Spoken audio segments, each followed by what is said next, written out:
Hello students, let us see how to derive the equation s is equal to ut plus half at square, our second equation of motion.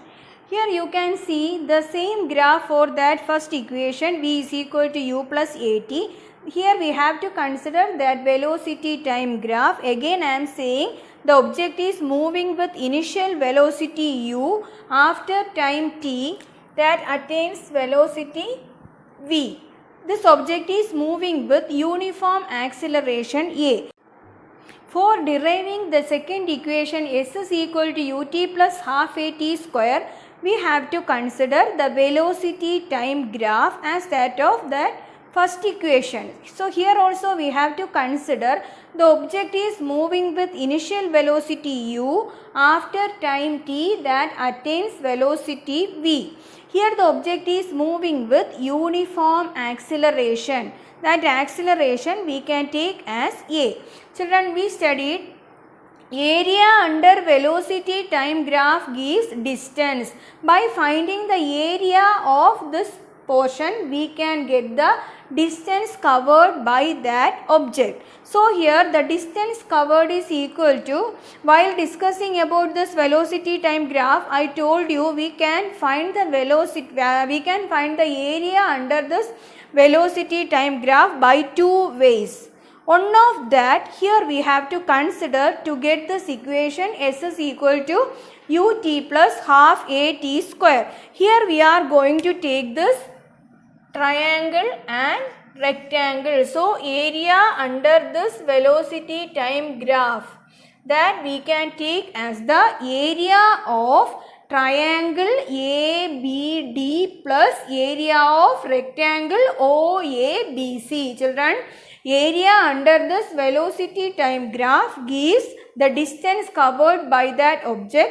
In our equation s is there. So we have to get the yes in terms of velocity and time there. Acceleration also there. So area of triangle ABD plus area of rectangle OABC. You know what is the area of triangle? You know that is half into base into height, then plus area of rectangle L into B, length into breadth.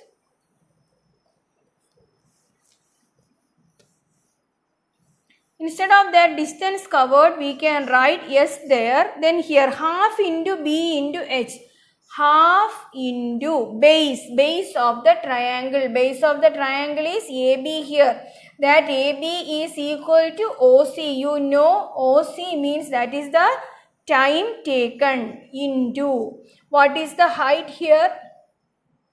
Height of the graph means, height of this triangle means this portion. What is the value here? Final velocity, initial velocity. So here BD is equal to V minus U. So here you can write that as V minus U. Plus, here you can see area of rectangle length into breadth.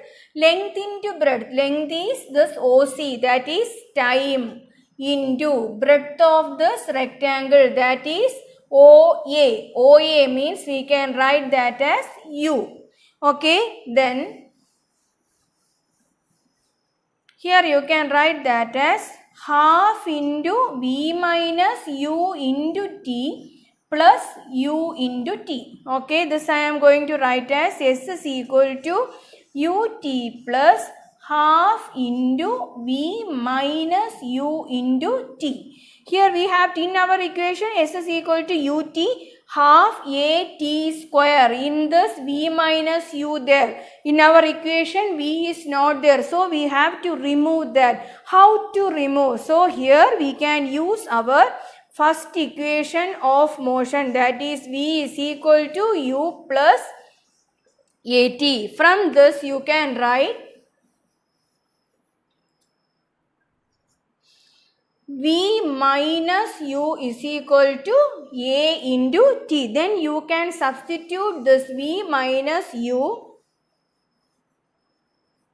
is equal to AT in this equation. Then you will get S is equal to UT plus half into AT into T. Then ut plus half into at square. This is our second equation of motion, that is known as position time relation. Children, you have to keep this in your mind. For getting this equation, S is equal to ut plus half at square.